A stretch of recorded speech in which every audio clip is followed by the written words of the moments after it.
नमस्कार। अमेरिका और ईरान एक बार फिर आमने सामने हैं। तनाव एकदम चरम पर पहुंच गया है।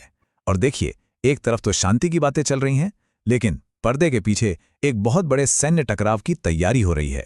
और इस पूरे खेल का सेंटर ऑफ अट्रैक्शन है ईरान का एक छोटा सा लेकिन बहुत ही ज्यादा जरूरी द्वीप।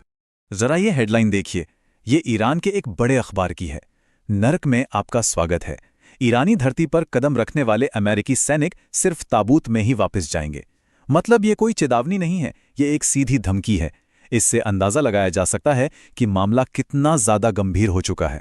तो सवाल ये उठता है कि आखिर ईरान इतना भड़का हुआ क्यों है? अमेरिका ऐसा क्या कर रहा है या क्या करने की प्लानिंग कर रहा है कि ईरान इस हद तक आ गया है? अब ऐसा लग रहा है कि ये जो शांति की बातें हो रही थी ना, वो बस एक छलावा थी, एक दिखावा, जिसके पीछे एक बहुत बड़ी सैन्य तैयारी छुपाई जा रही थी।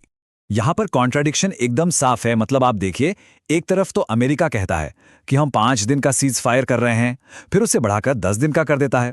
और वहीं दूसरी तरफ ठीक उसी समय खाड़ी में पिछले कई सालों की सबसे बड़ी मिलिट्री डिप्लॉयमेंट की जा रही थी। और ये कोई छोटी मोटी तैनाती नहीं है। यूएसएस ट्रिपोली, ये एक बहुत बड़ा एम्फीबियस असॉल्ट शिप है।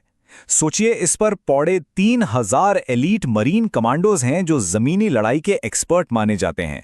और ये जहाज कतर पहुंच चुका है।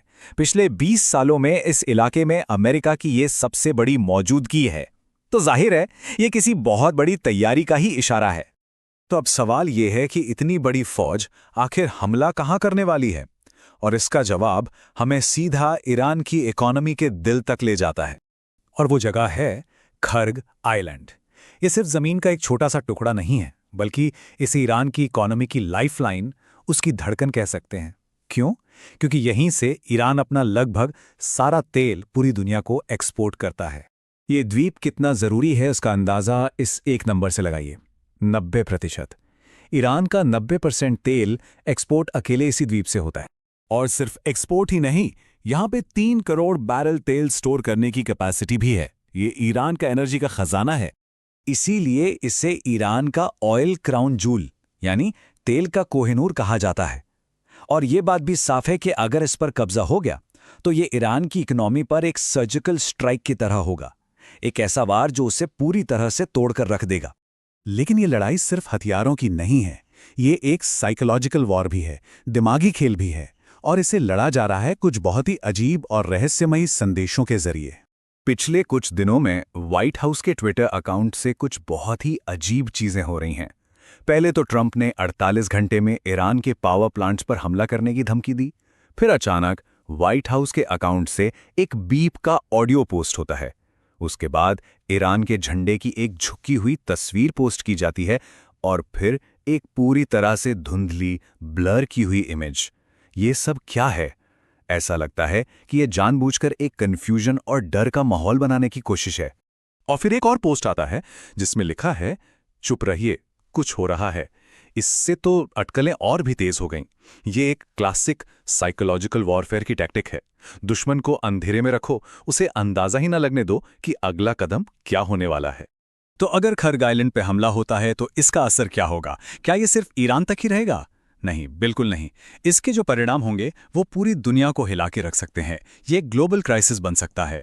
सोचिए जरा, होता क्या है? पहला कदम, अमेरिका खर्ग आइलैंड पर स्ट्राइक करता है। दूसरा, ईरान की इकोनॉमी पूरी तरह से ठप पड़ जाती है। तीसरा, ईरान चुप तो बैठेगा नहीं, वो पलटवार करेगा। और कहाँ? अमेरिका के सहयोगी देशों पर, जैसे दुबई, दोहा, अबू धाबी। और चौथा और सबसे खतरनाक कदम, पूरी दुनिया की तेल सप्लाई में हाहाकार मच जाएगा। और ये समझना भी जरूरी है कि इस रीजन के बाकी देश पहले से ही बहुत दबाव में हैं। सऊदी अरब, कतर, इराक, कुवैत, इन सब का प्रोडक्शन पहले ही काफी नीचे आ चुका है। तो ईरान के खिलाफ एक्शन लेने का प्रेशर पहले से ही बना हुआ है। इस तनाव का सीधा असर ग्लोबल ट्रेड पर भी दिख रहा है। इस इलाके से जो भी जहाज गुजरते हैं, उनका इंश्योरेंस प्रीमियम, मतलब बीमा का खर्चा 400% तक बढ़ गया है। ये ग्लोबल ट्रेड के लिए बहुत बड़ा झटका है। अब ऐसा नहीं है कि ईरान हाथ पर हाथ धरे बैठा है, वो भी पूरी तैयारी में है। उसने समुद्र में माइंस बिछा दी हैं, मान पैड्स यानी कंधे से दागी जाने वाली मिसाइलें तैयार रखी हैं। और उसने ये भी धमकी दी है कि जिस भी देश में अमेरिकी फौज होगी उस पर हमला किया जाएगा। इतना ही नहीं, यमन में अपने हूती सहयोगियों को भी एक्टिव कर दिया गया है ताकि रेड सी में शिपिंग को निशाना बनाया जा सके। मतलब वो जवाब देने के लिए पूरी तरह से तैयार है। तो बिसात पूरी तरह बिछ चुकी है। सैनिक अपनी अपनी पोजीशंस पर हैं, धमकियां दी जा चुकी हैं, तनाव अपने पीक पर है।